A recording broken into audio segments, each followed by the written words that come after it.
emerging markets. And when I woke up this morning, I realized it's a 45-minute discussion, and we are looking to address and impact one of the most critical conversations of our time. Not impossible. Anyway, we're going to keep it very, very simple, and we are going to really focus on the finance that we need to address the situation when it comes to climate finance across emerging markets and developing markets in order to ensure that the whole world can meet their objectives by Agenda 2030 and then, of course, net zero by 2050. Again, we've got 45 minutes. We're having opening discussions. Before I introduce my esteemed panelists, thank goodness they're here to help me solve this 45-minute equation for the world. But before we do that, it is my honor to introduce to you Mahmoud Mohiuddin. He's the UN Special Envoy on financing the 2030 agenda and COP27 high-level climate action champion. Dr. Mohiuddin, would you like to just set some context for us as we go into this high-powered discussion for the next 45 minutes? I'm giving you 4 minutes, sir. Right, very generous. Thank you so much. Good morning to you all. Good afternoon, good evening, wherever you are around the world. I came here with good intentions, not to be controversial. This is the intention, but let's see how it will end. Climate finance is and should be development finance. And we have been victims, not just in emerging markets and developing economies, of a reductionist approach to sustainability. For it to mean only climate and climate change, and for climate change to mean only mitigation, and for mitigation to mean carbon and carbon pricing. I'm not undermining the importance of any of that, but I shouldn't really be ignoring the connection between the efforts that we should be doing in carbon pricing and energy and just energy transition to the development agenda. Without a holistic approach, we are missing a lot. Without a holistic approach, we cannot convince the poor who are getting poorer after crisis upon crisis, COVID, Ukraine now with food security challenges, financial challenges, access to all kinds of fuel, and indeed matters related to food security because of shortage of fertilizers. So in order to convince the general public and the policymakers, even if you are specialized in energy or you are specialized in carbon, you need to have this holistic approach. And it's not difficult because at the end of the day, climate change is SDG 13 of the Sustainable Development Goals that had been blessed by more than 190 countries back in 2015. Just operationalize that and we'll be in business. Second, Nigel and I, the champion for Glasgow and beyond, we have been talking about pledges, claims, people much more articulate than me taking the floor and the stage, saying how much they love the planet, how much they claim that they need to do good for it, but very little if implementation had happened since. I'm saying before Paris, during Paris, after Paris. So we don't need more pledges or claims, we need implementation in the field.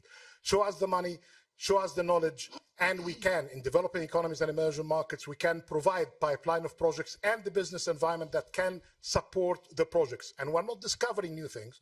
People talk about developing economies and emerging markets as if they haven't been hosting many successful high return operations around the developing economies and emerging world. Third point, regionalization. Some of the projects are going to be with a scale that will not really be feasible with some small economies. So regional approaches, not just for the good spirit of partnership SDG 17, but it makes sense when you are establishing such huge projects.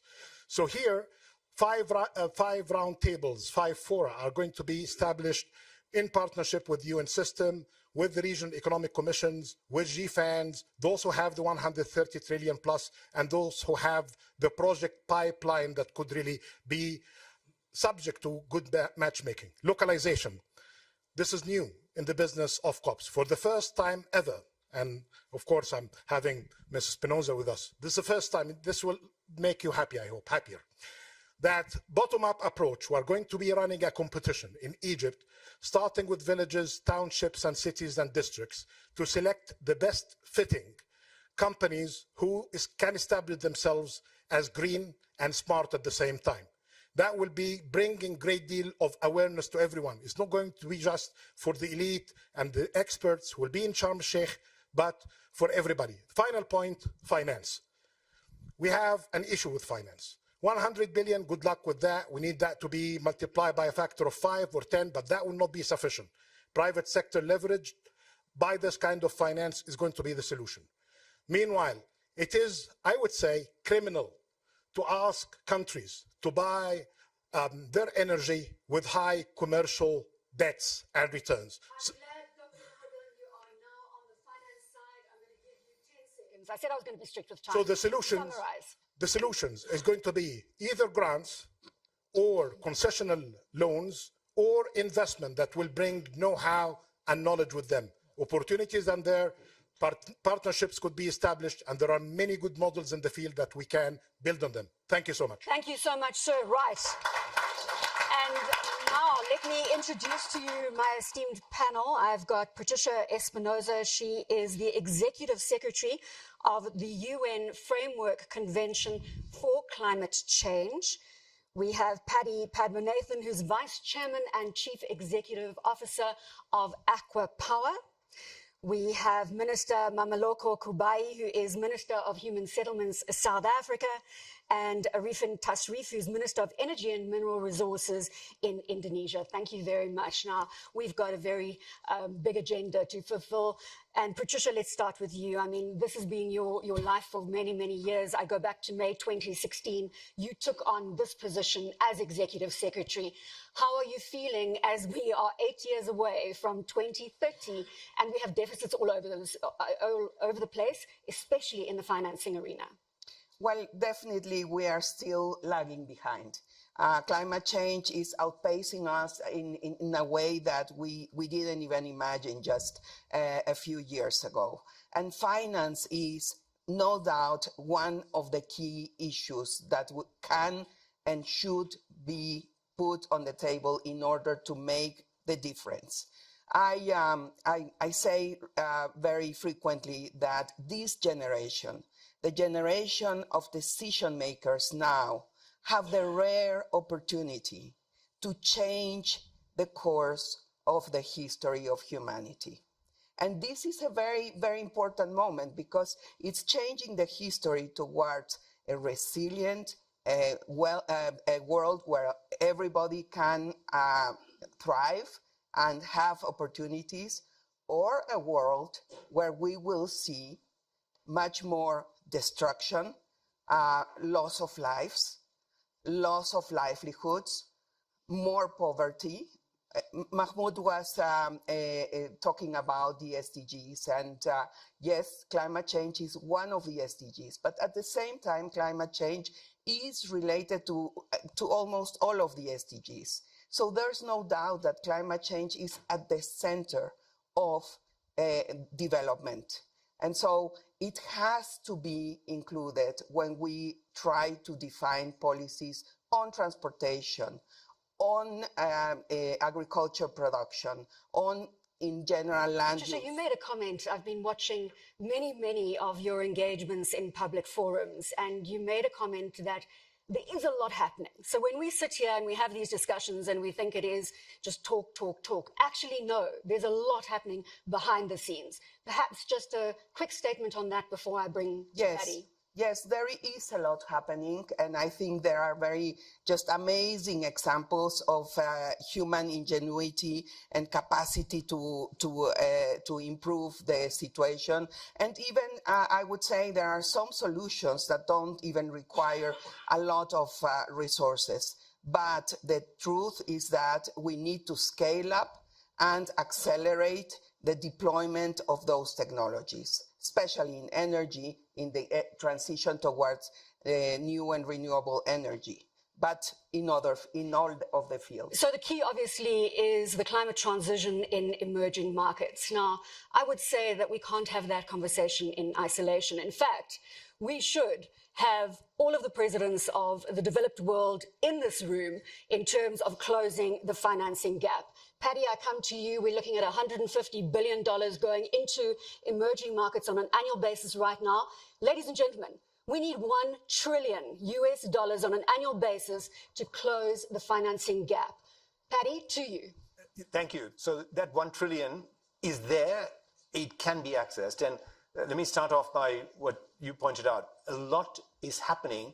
The challenge is it's happening very fast, and we're not able to, even we who are involved with it, are not really understanding and grasping the value of it. So just a quick sort of summary of it. Just in the last, about 7 years ago, those of us, in fact, and in many cases even now, for those of us in the developing world, emerging markets, whatever you want to call it, who have access to electricity, that electricity is really costing anything from $200 to $300 a megawatt hour. Just keep that number in mind. Just today, we are starting to deliver. So it's happening over the last few years at $30. Look at the difference when the sun is shining and when the wind is blowing. Now, please don't get tangled up. That's intermittent. We consume a lot of energy, and we can do a lot when the sun is shining and when the wind is blowing. So when energy is at that very high price, there isn't a hell of a lot you can do other than just use it for survival. But when the energy is so low, you can create enormous multiplier effect. Exactly like in the case of mobile phones. That's why people are running around the world carrying mobile phones. Not because they're talking to friends, because they're creating value out of them. It is such a low cost. Energy has reached that level. We just need to understand that and stop talking about a risk premium. So dealing with the financing, so today, of that 150 billion, most of it, 80% of it is coming from IFIs, multilaterals. The equity part, the 20% is coming pretty much from the private sector at a premium.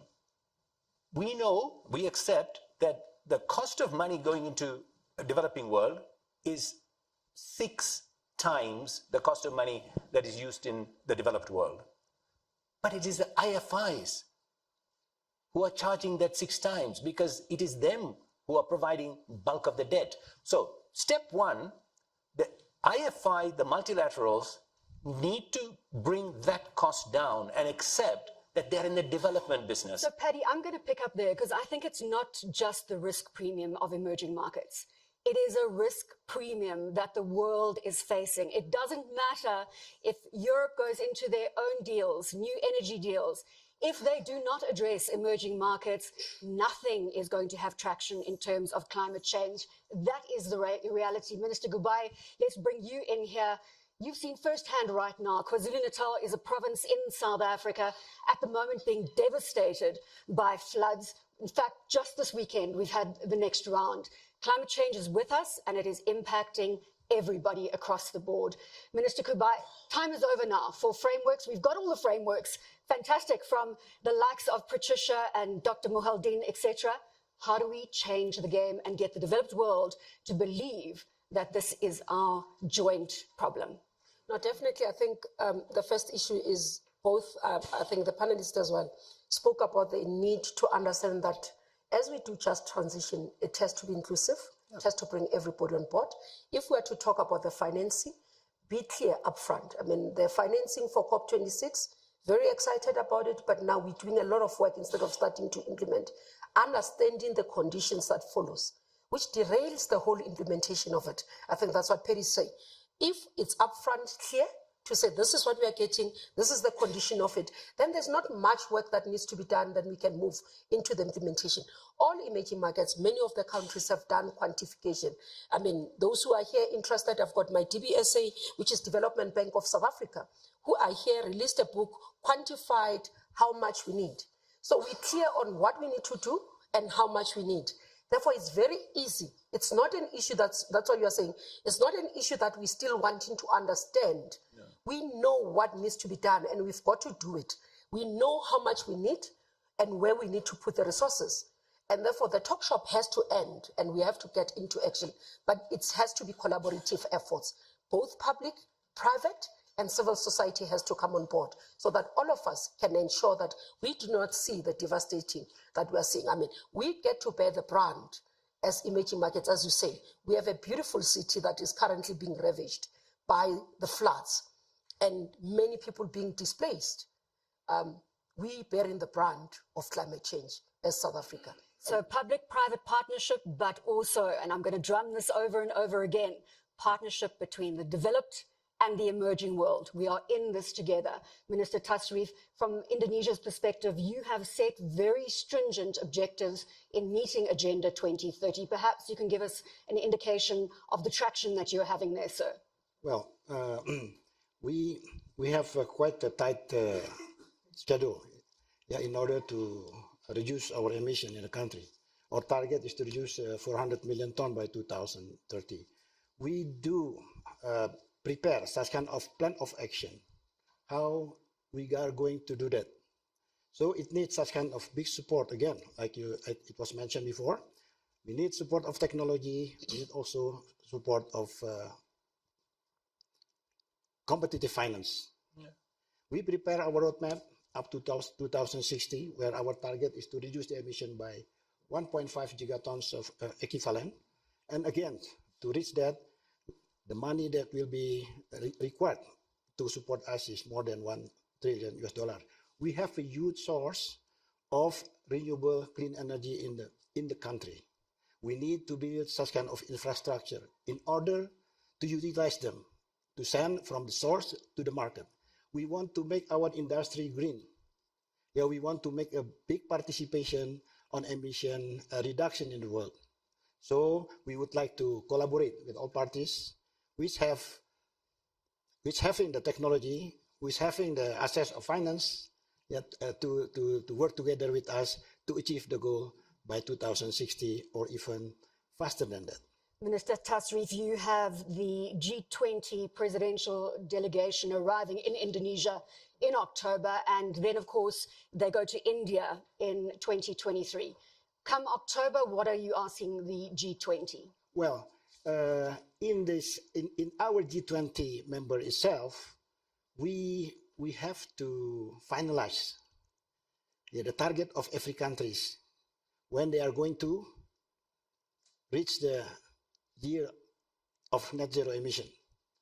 And that all among the G20 countries, we have to be clear about the programs, about the technology, about the finance. So we can share priorities, etc. You know, the G20, they share for more than 80% of the emission in the world. When we talk about Indonesia, emission per capita is low, but we are producing fossils. Yeah, we are willing to reduce it. We plan, we do in-house activity to reduce that. Yeah, as for the time being, for instance, that we reduce the risk of forest firing. Yeah, we successfully reduced 80%. So that's why last year we reached the number of 80 million tons of CO2 that we can contribute to be reduced. And great, Minister Tasrif, to see that the money being raised is being put to effect and certainly impacting climate transition. Patricia, I want to come back to you. We raised, as the world, $15 trillion US for COVID-19 in emergency relief. Yes. Just $15 trillion. Click of a finger. We're saying now, and let me give this number to you another way, that we need to increase climate finance 600%, it's 590% on an annual basis to reach Agenda 2030. We're not even talking about 2050. Let's just get to 2030.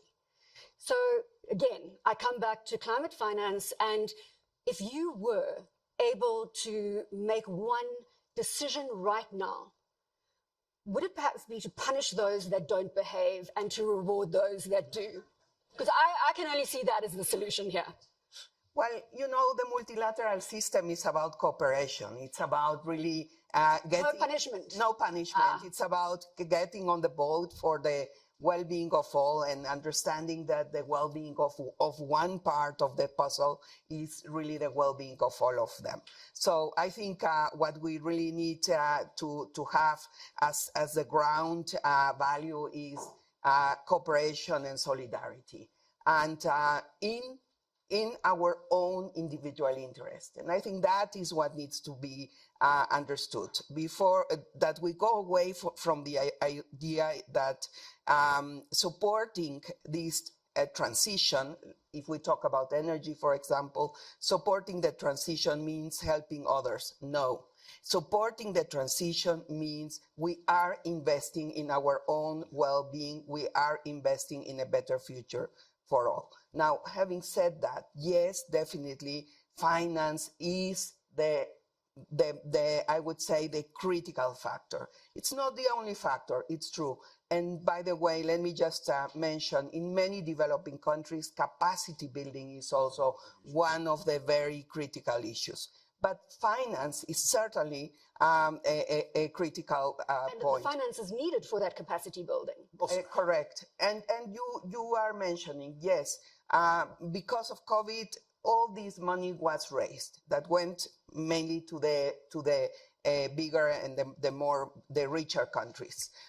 Imagine what that meant for countries in our process, where they saw that the pledge made already in 2009 in Copenhagen of mobilizing 100 billion yearly was not coming together. And at the same time, there was just this enormous mobilization of resources that were not foreseen, that were not planned. So this is really a very critical issue. It is also a trust issue. It's an element that is necessary to build the necessary atmosphere to have developed and developing countries working together, having trust, seeing each other as equals, and really working together, joining forces for a better world. And I see, Patricia, collaboration is very much a part of your ethos in the United Nations. What about carrot and stick? Is it not time, Patty? Come on.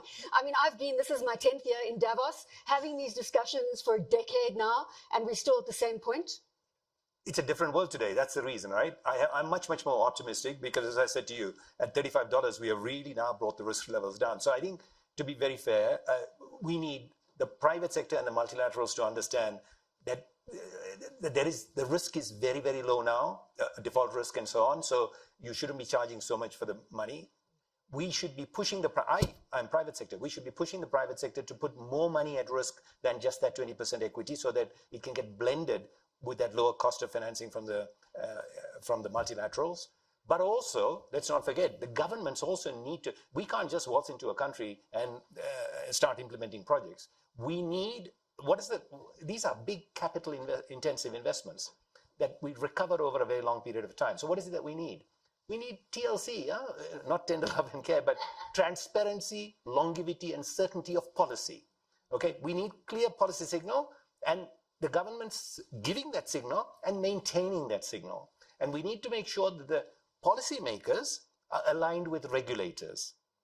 So that. But that's a bit of a catch-22, because again, this is another topic when you talk about an enabling environment that we ask of the governments. We need a track record. Patty, we need a track record. We haven't got time for them to build track records. We don't need the track. We don't need. At $35, I don't need the track record for Wagga Wagga Land to give me that. All I need is them to invite me, to allow me to come, open the door and say, I'm not going to tie you with red tape. I'm not going to do this to you. Please. But where's the guarantee, Minister Kubai? Where's the guarantee that you're not going to change the rules? You take this big capital injection as an emerging market play, and it doesn't go to the right avenue. We know this all too well across the African continent. Look, I think one of the things that we have done as South Africa, Predis is one of our investors in one of our provinces in the Northern Cape, where we have a big one of the mega plants in terms of renewable. But I think the other issue where he talks about transparency, longevity, and certainty. What we have done for the energy project, for example, for our environmental assessment, impact assessment, we've developed what we call the rates. So in terms of if you build within the zones that we have created, then we're reducing the time it takes for you to be able to apply for environmental impact assessment. So it reduces the red tape. We've paid attention more into those, and we're starting to give certainty in the implementation of the projects. We're now paying attention into the regulator in terms of our NERSA, where we're talking about application for NERSA. We've reduced that. What have we reduced it to, just for clarity? On the application for environment, we used to have about 180 days. We've reduced that with more than 50%. Yeah, it's 90 days. I think that So there's deserves a clap, don't you think? Fantastic We're example. taking the red tape out of the situation. Thank So you. we're paying attention to the red tape. We're paying attention to just making it easier in terms of processes. We learned over time as well, because we have the process of bid windows in terms of energy. So when we did the first, the second, we took longer. Now we know we're at bid window 6 and very quicker, clear on what needs to be done and within the zone. You're going to echo that this is working. I just not because a South African minister is sitting next to me. I invite every developing country or emerging market to take a look at the renewable energy program of South Africa. Absolutely fantastic, because it's structured and it is delivering, inclusive. It involves communities within the zone of that project becoming shareholders even in that project. It is driving local content development. It is cutting red tape. It is making it much easier, and it's attracted a hell of a lot of investment in. And it is delivering very competitively priced energy. So you can do it. It's not rocket science. As I keep saying, private sector is very, very good at doing most things, including following the rules if you set the rules right. And I just want to assure you that this isn't actually a setup, because I had a hand in the seating and I didn't know that Aqua Power had this relationship with Minister Kubai. So this is completely a very, very circumstantial. He didn't know either. Minister Tasrif, let's talk about this trust between the developed and the developing world. Again, bringing this back to the issue of we need the developed world to help finance climate transition in emerging markets. You're also invested in Indonesia, by the way. And now I see why, Paddy, you're sitting on that side in the central phase. Well, there should be a mutual benefit between all parties. But isn't mutual benefit saving the world, sir?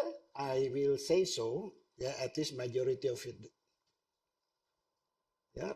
So how come we can invite such a party to participate in the development of our country without a guarantee that they are getting a reasonable return?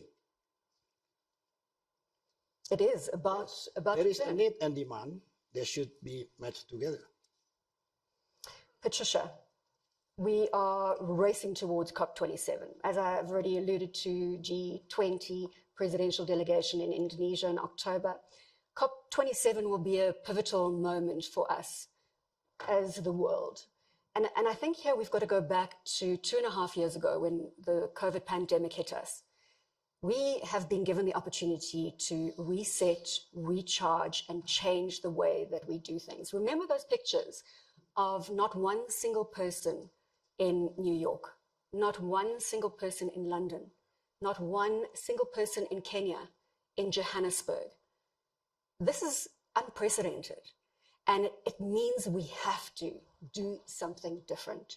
So COP27, let's talk about this as we get to 15 minutes further to engage on this discussion, which, again, I mean, this may be the last discussion I have as a moderator, and I really want to create some legacy for my children where they can say, well, my mother used to talk for a living, but at least she did something for climate change. So, Patricia, COP27, let's see what we can mobilize to COP27.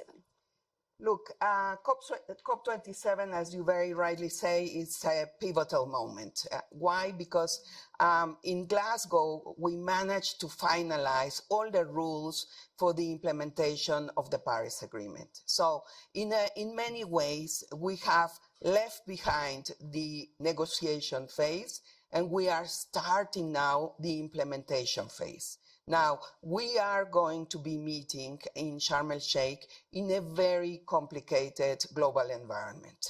And we need to be very conscious about that, because otherwise we will be unprepared, right? So we will be meeting in this very complicated environment. And yet, there is no way that we can, or leaders can, go there and send the message to the world, to all the communities that are suffering from climate change, that, well, you know, this was not the right time to take action. We need to be able to show that there is progress towards full implementation. And as the minister was saying, we have the plans, we have all those nationally determined contributions. Yes, some of them can be improved. Many have not even been started in being implemented. But we have them. We have the big framework. We have all of that. So now it's a time where we need the investors to come. Yes, you're right. Also, the governments to look at themselves and say, okay, what is it that I need to change in order to be able to attract these investments? We need the IFIs also to look at their own policies and their decision-making processes. And I mean, we really need to get everybody, the industry, by the way, also in the different sectors of the economy. They are ready. The pieces are there. We need to put them together. Just maybe one comment about the island countries and the least developed countries, that I think for them, we really need to work with a different mindset. And they deserve and they require also the support. And it is also their well-being that will impact the well-being of everybody around the world. So Patricia, I think you make some very pertinent points there. And I want to pick up on the complex environment that we live in from a global perspective. Just last week, I hosted the African Development Bank joint meeting of finance ministers and agriculture ministers aimed at an emergency solution for the food crisis that is looming. Now, we don't know the impact of COVID-19 yet. It's too early to have any real indication of how COVID-19 has derailed climate finance. But as you say, a complex world. We've now got the food crisis. So how do we ensure that we don't get derailed with these short-term issues and really lose focus that this longer-term issue needs to be addressed in tandem? We cannot take money away from climate finance to deal with emergency situations. It needs to be done as a holistic solution. Paddy? Yeah, well, look, I mean, you know, so 150 billion is going into the developing world for climate. We're spending trillions on. So we're not going to take money away, by the way. What I think we need to do is to continue to focus on showcasing what is really being done, what can be done, what the progress that is being made, and continue to push the private sector to blend and multiply the amount of money that is already available out there. So today, the challenge, as I keep saying, is about the kind of lack of understanding of what is possible, what can be done, what is being done. And I think that's really what we need to continue to keep focusing on and start to really evangelize and showcase and go and do. Okay, so, and we are. Just before stepping up, the conversation I just had, and we were both sharing our shared frustration. He's a minister, I'm from the private sector. Our shared frustration of how things are slow, in his country, to kind of move on and get it implemented. That's the reality. But okay, we need to look past that. And I think we can, and I think there is the sense of urgency. Don't forget, and we talk too much, by the way, about renewable energy. Let's also not forget adaptation and everything else, which are desperately needed. And absolutely. We've only got 45 minutes, though. Not enough, and only 10 left, actually. Yeah, but coming back, let's not, so it is not correct to say that investment in clean energy is sort of coming down. So last year, 290 megawatts of new renewable energy capacity got installed in the world, fully expecting 320 megawatts, okay, this year. So it is. It's not coming down, but the rate at which it's going up, Paddy, is reducing significantly. We're now at about 10% increase on an annual basis. Much faster. Minister Kuba, I want to bring you to COP27. As South Africa going into COP27, how are you going to make that forum count? What we need to do is to make the financing accessible and conditions favorable. Yeah. Because unless we sort that out, it's not going to make us going anywhere. So we're seeing the commitment, we are hearing about the amount of money that is available, but are the conditions favorable? Is it something that we can work with as countries? Because that's what is becoming an impeding. The fact that we are talking about COP27, we had COP26, we had commitments, they have not been implemented. When you say So make the conditions favorable, unpack that for me. make the condition, for example, if you are to do grants, be clear in what amount you're putting on grants, what amount you're putting on loans, what amount you're putting on. So it's the regulatory framework, effectively. Framework, because, for example, and because it has to be within the country. For example, we had intention of utilizing the money that has been made available to us. It contradicts our conditions in the country, the laws of our country. So it's difficult. Minister of Environment comes back and say, I've managed to get this. Minister of Finance says, hang on, you can't. You know, because the conditions that you are carrying the money is not what we agree to. It's putting a burden to the state, it's putting the burden to the fiscals. And that's what is important in terms of the conversation, because otherwise we talk about financing, we talk about, and therefore we leave conversation thinking that money is accessible, money is available. And it can't be money that is going to put countries, especially poor countries and developing countries, to long-term debts. It's not sustainable.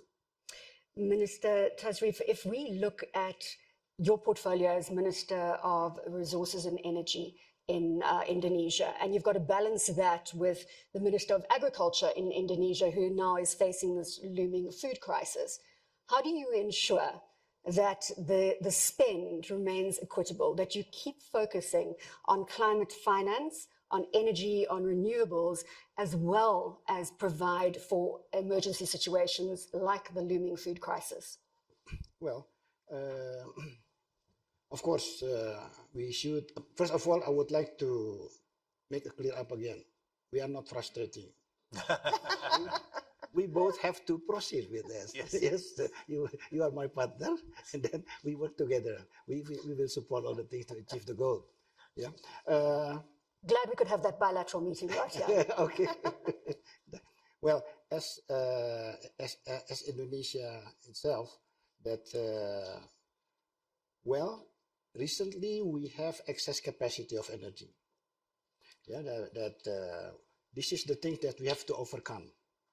How can we reduce the fossil energy source and bring the renewable to come? This is the issues that Paddy mentioned earlier, and we have a program how to make early retirement. There is a ETM process right now being carried on. Hopefully, we can conclude within this year. It will show, yeah, the collaboration, the support of financial institution, yeah, to us in order to accelerate to bring more contribution to reduce the emission. So if this thing happen, it might happen also to others. So I want to take a moment just to pull from the audience, and we've got Samaila Zibaru, who is here from Africa Finance Corporation. We talk about development finance institutions. I'm going to ask for that mic, please, to be handed to Samaila. It's just on the table there. Thank you very much. And if we could get your thoughts, Samaila, on coming back, you know, we 7 minutes to close, coming back to mobilizing finance. It's been a discussion point. You've heard Paddy say we need to have accessible financing at low rates. Can I get your input here, sir? Thank you very much.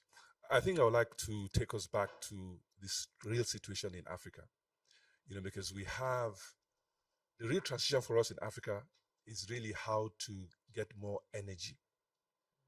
Because right now we are at about 180 kilowatts per hour. You know, most parts of the world, 6,000, 12,000. Yeah. You know, so that means that there is no emission per se. Especially if you consider the fact that certain African countries, like South African Republic, is absorbing more than they emit. So the real part for us is how do we save the forests that we have in Africa? Because they are the carbon sinks of the world. How do we give basic Africans better alternatives than firewood for cooking? Yeah. How do we finance natural gas, LPG, and other such mechanisms that will conserve the forest? The forests are already absorbing most of the carbon dioxide of the world. We know that emissions have no borders, so the African forests are already absorbing carbon. So we need to conserve those forests. The second thing we need to look at is Africa's population is growing. So as we grow, we need to look at renewable sources of energy. Yeah. We need to look at solar, wind, hydro to the extent possible. We also need to look at natural gas as well as a transition fuel, like everybody else in the world is doing. But we need financing for that to come through. So for example, we used to get ECA financing for most natural gas projects, but we don't get that anymore. That goes to only OECD countries. So we need to look at that again and see how we can have more export credit financing for Africa. And to his point, the interest rate is just too high. It's just too high. We need to find a way of bringing it down, especially because we know the default rate is much lower than anticipated. But more importantly, how Africa can help in the energy transition is that we need to stop these ocean-going voyages that go take raw materials from Africa to Asia and Europe for processing and then bring back to Africa. That has to stop. So ocean-going voyages are the 6th highest emitter in the world today, and we need to reduce that. Then, of course, we need to build more resilient infrastructure. Our infrastructure... I'm cognizant now that I'm almost into the close of our debate. I think you've given us a huge amount to think about as we go into final comments. And I want to bring it back to climate transition in emerging markets, where we started. As I said, I really need to make this conversation count for my children, and the next 4 minutes are in your hands. So, Patricia, let's talk to one of the points that you want to drive home, and let's make this conversation for the developed world, for the ears of the developed world, because we know that's where the money sits. We know that that money needs to be deployed into emerging markets and close the gap. I'll leave you with that stat one more time. We need to increase climate finance by 590% annually in emerging markets to achieve Agenda 2030. Patricia. Well, I think it's very clear, and we have all the evidence that investing in this transition in the emerging markets, but in general in the developing world, is a big business opportunity also for business and investors from the developed world. And I think this is not yet fully understood. Again, I mentioned just a moment ago the case of the islands and the case of the LDCs, which will need to have a different treatment. But in general, and the evidence is there, so many better jobs are being created, so much more value is added, so much cheaper energy we are getting. So I would say that this is, to me, the big message I would like to get. 3 minutes, 1 minute each, Patty. Right across the emerging markets, sun shines every day, even in the middle of nowhere. All the rural households, the fastest way to electrify, get electricity penetration, rooftop, mini grids, microgrids, the business models are there, the components are cheap enough now, huge multiplier impact. So if there's one thing, I think there are many more things, but if there's one thing that we want to target, that's one of the things that I would be pushing for in COP27, and how to get multilateral financing virtually at a grant rate, supplemented by very low, properly priced private sector to at least multiply that by 3 times. Minister, goodbye. For me, to developing countries, that we do not only have to be the consumers of technology. When we set localization targets, work with us to develop, because we would want to be the producers of the technology as a continent. Minister Tasrif? Yes, I think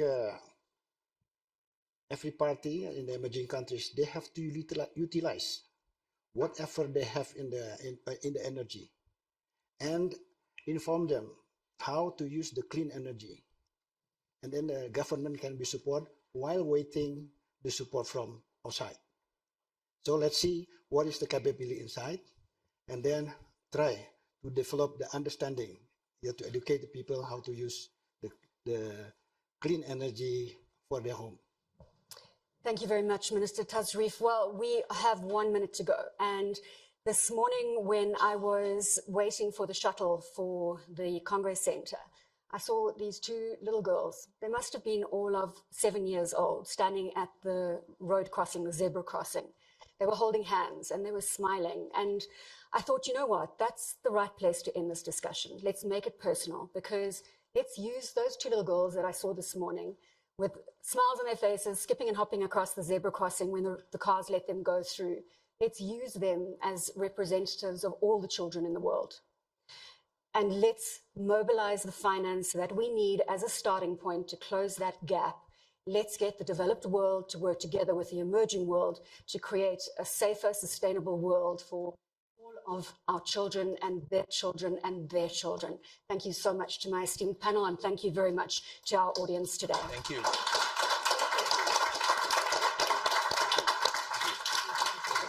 Wonderful. Thank you so much. Thank you.